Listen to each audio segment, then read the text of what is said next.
River, which meanders north for 700 kilometers through the Canadian tundra. Here in the north, the river is still in the grip of winter ice. But upstream, to the south, the ice has been cracked by the spring warmth. By the end of April, the broken ice is on the move.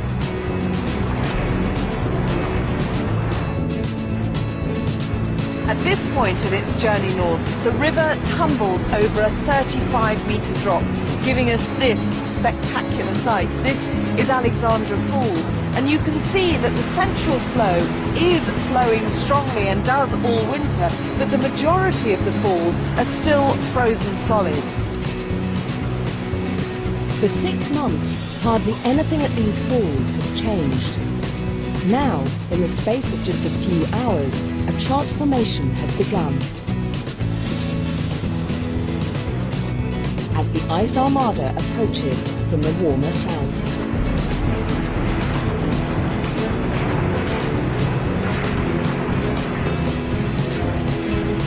But there is still not enough water in the river to force the ice over the falls.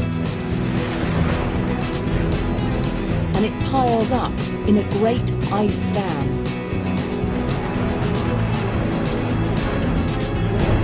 But eventually, it gives way.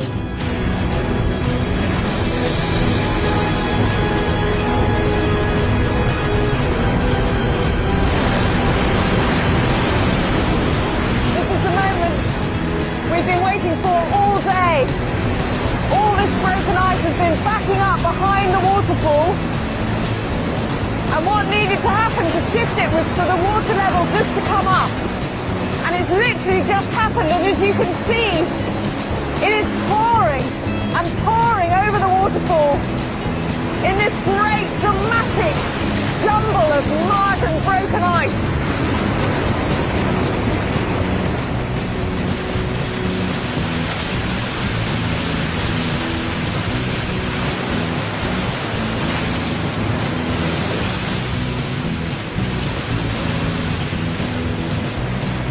It's just mesmerising to watch.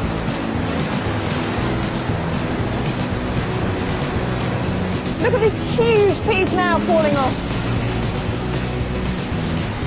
And you know, at home when we talk about the arrival of spring and we talk about the snowdrops coming and the first birds tweeting, well, this is spring Hay River style.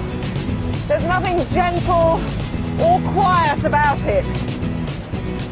It's violent, it's noisy, and it's entirely speeded up by these warm meltwaters that have come from the south.